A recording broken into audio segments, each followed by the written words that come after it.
Hey guys, welcome back to the channel. We just got finished removing the factory stereo.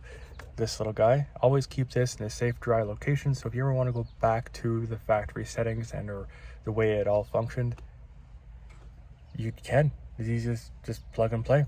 The other thing, when you're going to install an aftermarket radio into where the factory location is, don't cut and hack unless you're going to keep the vehicle forever and it's never going to change stereos. I like to use factory adaptable harnesses. So we'll have a plug and play, which will go into this, and then it'll change these wiring. So I don't think you can look anything up, because wiring diagrams online are like Tinder profiles. Good from afar, but far from good. So when we hook that in, we'll get the standard like green, purple, gray, black, red, yellow, and blue, all the kind of stuff that is all like the battery power, the accessory power, the speakers, everything like that, and plus the remote, so you can hook up your subs, which we're not going to do in this video, but we'll be doing in a later video. So without further ado, I'm going to go grab that hardware and stuff and the chassis and everything to adapt the stereo for this particular unit. I'm going to go put this somewhere safe, and we're going to do time lapse, and I'm going to adapt the harness so it'll be a nice plug and play style. So we'll have a single DIN stereo, and I might hook up a double DIN stereo and maybe like a reverse camera later on, just kind of like build on this whole entire system. And all this is done by stuff I already have previous from my older vehicles, like my Marquis is where the stereo's from, the Jeep is where the double DIN is from, and I have some backup cameras and stuff just running around my house. I can just piece in as we go and as we build this thing. The subs are already in the back of the trunk. You may have seen it in the previous video. Those will be hooked up later on. Those were given to me by a friend. So everything done in this car is budget friendly. That being said, let's get to it. So before we get started, you'll see here, that's a double DIN, that's from my Jeep. And that is a single DIN, which is actually in a DIN and a half chassis. And that was from my Marquis, which is a stereo head unit that needs a DIN and a half. Then you get that neat little spacer up top. You can put your phone in there or whatever the hell it is. I usually put the remotes in there. In this case, that's what we're going to do. This stereo, both of these are Bluetooth and hands-free and everything like that. They also connect to your steering wheel if you have steering wheel controls. We do not have any steering wheel controls, which I'm okay with. I like plain Jane vehicles, and how hard is it to reach over and turn the dial?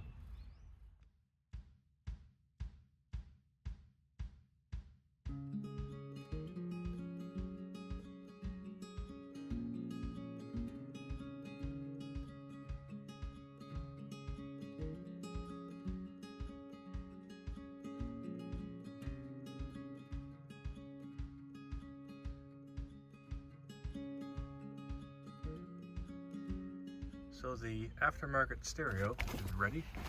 I got a complete installation kit so that I'll have the factory adapters for the antenna, for the radio, and then the plastic harness. So we're gonna get that all set up now.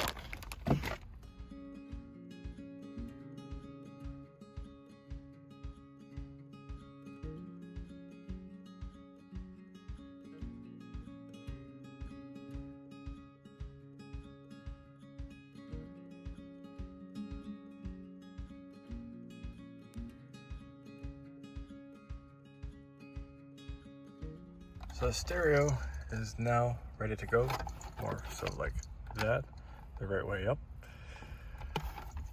And now the hard part, to install these wires to those wires using that adapter. So what we have here is your remote, your illumination or dimmer, your negative, the accessory switch turn on, the battery, and we have our speakers for left and right, front and back kind of deal, and the same is to be repeated over here. So we have our negative, our battery, our accessory. In this case we have a microphone which we will hook up, and then we have our speakers, then the illumination dimmer right here, and I think that's everything. As it comes with the external USB, which is usually what I just throw onto the side or put it in the glove compartment, something like that. Anyways, let's hook it all up and see if we don't smell smoke. Before I do all that, you'll notice that I use my own connectors because I plan on removing the stereo and upgrading as we go. Because I'm thinking about using that one over there. But this is what the connectors they came with. Pretty good stuff. These are just for grounds on the chassis because the chassis is considered a ground. I'll explain more about that when I go to install a an amplifier to this setup. There's also an amplified antenna adapter, which is this right here, or the power antenna, which we do not have. Ours is manual, so I'm going to leave this out and see what happens. And this just connects into the back of the stereo. It's your standard connector.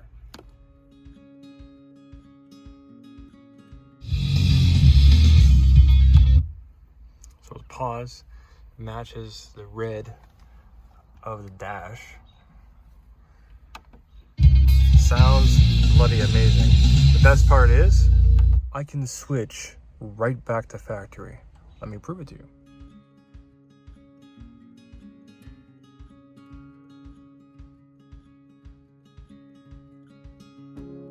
And right back to factory.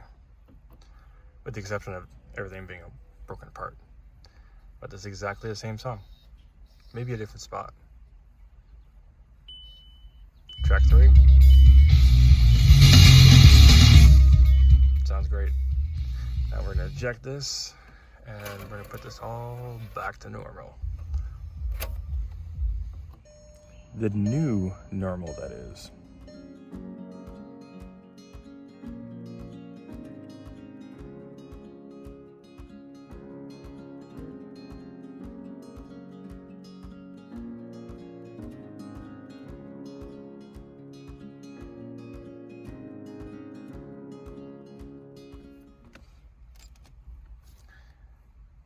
Not bad for factory. Obviously, I gotta put all my settings back in.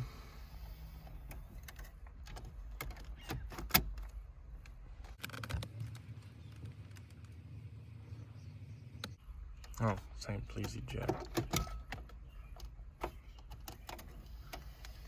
Oh, I put it upside down. That shows you how bad I am at this.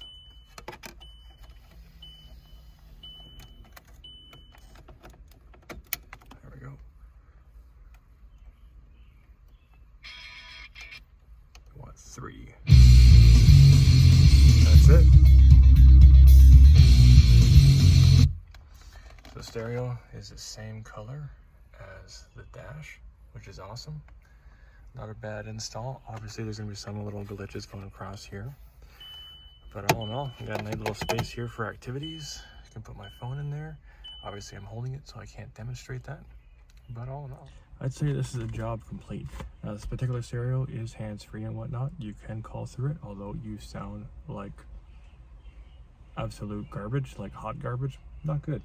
But this is a stereo that was back in the day, was amazing. You for having a Bluetooth, you were like an auxiliary, like you were the cat's meow. Now I'll turn off the. So if you have any questions, comments, concerns, please leave them down below. I just followed the instructions, point blank, didn't do anything special with this. The next 2 upgrades will be a bigger stereo. We'll be putting a, already have it here. I'm not buying anything. That's not it. This is an extra, it's a camera. Probably only like 720p or something. I don't need anything special. It's a small car. Like, what's going on here? But I'll be putting the other head unit that you saw. I'll just go over and grab it. This was in my truck like centuries ago. And you can see that she's been around a while. I still have the chassis for it. That's for my other 1500 back in the day. And she rocked out. I was gonna put that in the Jeep, and it's been in the Jeep, but I only just mounted it underneath the dash and I took it out because I was thinking of putting in one of those cordless, not cordless, but they just an amplifier. You don't have any head unit or anything like that, and they're waterproof. Being as the Jeep and it's gonna be off-road, it's going to be the next best thing for that specific application. So I might just throw that into here, put the camera at the back, and then hook up the subwoofer. Again, subwoofer was given to me by a friend, so this is like a budget install. So the best part is I get to take you guys along with me for the tiny little upgrades that we're doing to this beast. Thanks for watching, guys. I am starving. Sun's starting to set. Must be around 8 o'clock. I'm going to clean up my tools and get the heck on inside. It's starting to get nice and cool out. Perfect working weather. It's been a blast all day. And by blast, I have been cooked. probably tell because of how red I am. Like, you can see the progression here. Great. How's my forehead looking? No, it's not so bad. Thought I might have like a big red spot. Anyways, guys, y'all have fun. Have any questions, comments, concerns? As I always say, and I'm probably repeating myself, please leave them down below, and I'll get back to you as soon as I can. Y'all have fun. If you have anything questionable, name it after me. Peace.